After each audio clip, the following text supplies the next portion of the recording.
All right, so if I want to create a Google form, I can do that in a couple different ways. I can go to docs.google.com/form and create a new blank form here. There's also several different templates that you could use to create your form.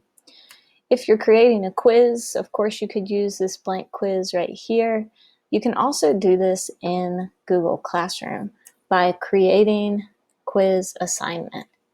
My personal choice is to always create through Google Drive. And the reason I suggest that is because if you go to create whatever it is you're creating and you're in the appropriate folder, it's always going to be filed in that particular folder. So for example, I could create a new Google form by going to New, More, then Google Forms, and my new form would pop up right here. So that's what I've done here. And I'm going to go ahead and change the title to Practice Quiz. You, of course, would want to be a little bit more detailed in whatever it is that you're making, but I want to go ahead and give it a title. You can give it a description with instructions or a variety of different things. If you are within a school domain, then your school domain, the settings are automatically likely going to be restricted to within your school domain. So that may be a setting that you need to change within your school. A few other things concerning settings are located up in the settings gear button. Maybe you want to collect email addresses.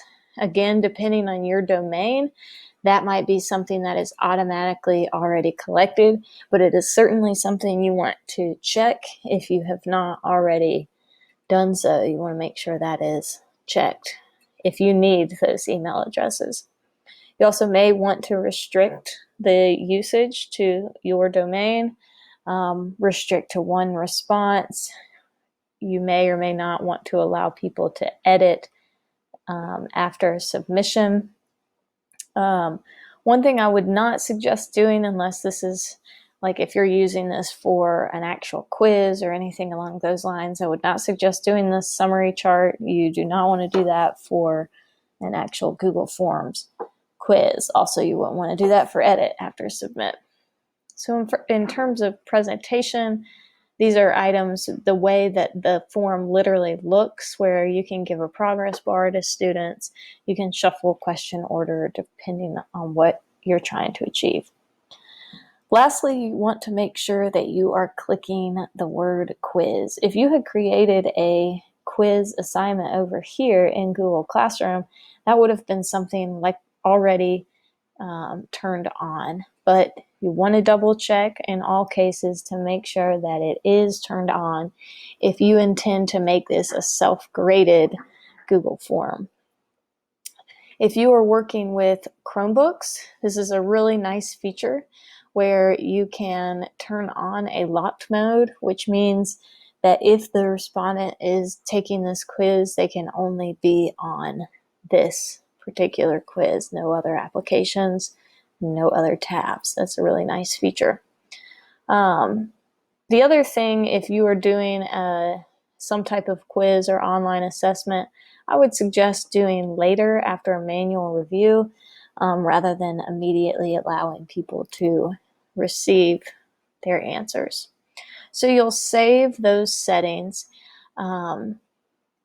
for this particular Google form.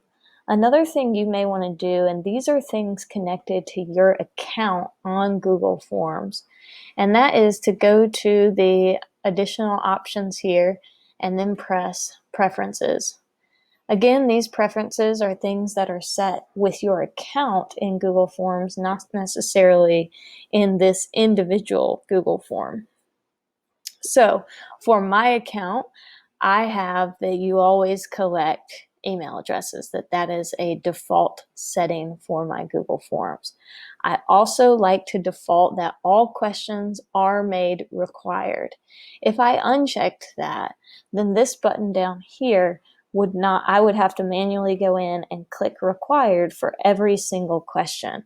But since the main reason I use Google Forms is for formal assessments, then I do want to make sure that all questions are required. And of course, I can turn that off if I need to.